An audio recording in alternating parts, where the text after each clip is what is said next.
A stranger writes a random number on a piece of paper. You never see it, and yet, 20 minutes later, it changes how you negotiate, what you're willing to pay, even what you believe is fair. That sounds impossible. It isn't. It's just how your mind works. Think about the last big purchase you made. A car, maybe, or a couch.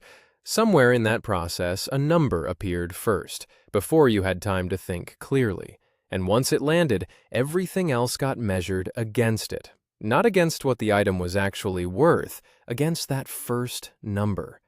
Why does one figure, seen for only a few seconds, end up controlling decisions that should be entirely rational? Picture a car dealership.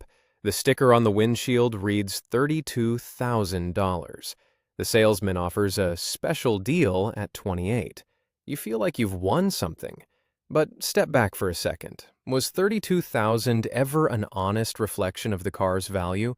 Or was it simply the opening number, placed there to bend your sense of what counts as a good deal? This mental trap is called anchoring bias. It's your brain's habit of latching on to the first number it encounters and using it as the invisible ruler for every judgment that follows. In the 1970s, psychologists Daniel Kahneman and Amos Tversky ran an experiment using a rigged wheel that landed on either a low number or a high one. They then asked people to estimate the percentage of African countries in the United Nations. Those who saw the high number guessed dramatically higher than those who saw the low one. The wheel had nothing to do with geography. It shouldn't have mattered at all, but it did, by a wide margin. Why would your mind allow something so arbitrary to shape a real decision?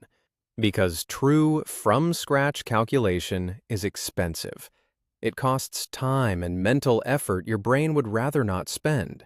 So instead, it grabs whatever number is nearby and adjusts from there.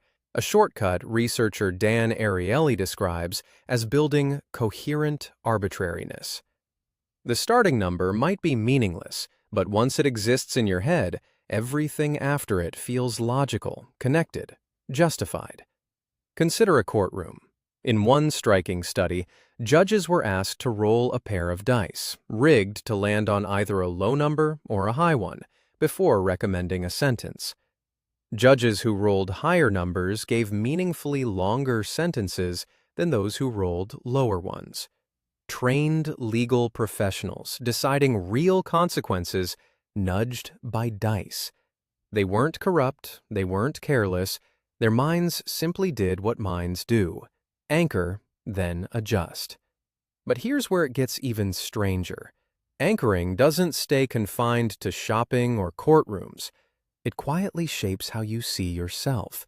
Ask someone to rate their overall happiness right after asking how many dates they went on last month, and their happiness score shifts to match the dating number, even though the two things have nothing logical to do with each other. Researcher Norbert Schwartz found that whichever question comes first becomes the invisible anchor for the one that follows. Your sense of your own life can be nudged by nothing more than question order. Think about salary negotiations. Whoever states a number first tends to define the entire range of the conversation, not because that number reflects the actual value of the work, simply because it arrived before any competing number could. Every response afterward becomes a reaction to that first figure, rather than an independent judgment built from scratch. So what do you actually do with this? You can't switch anchoring off. It's a permanent feature of how your brain processes information under time pressure. But you can slow the moment down.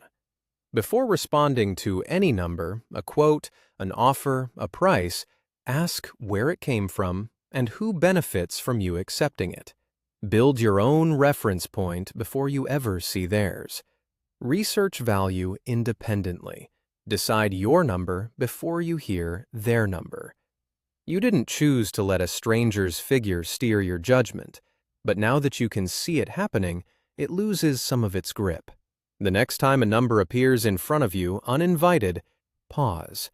Ask whether it's the truth or simply the first thing your mind decided to hold on to. If this shifted how you think about your own decisions, stay a while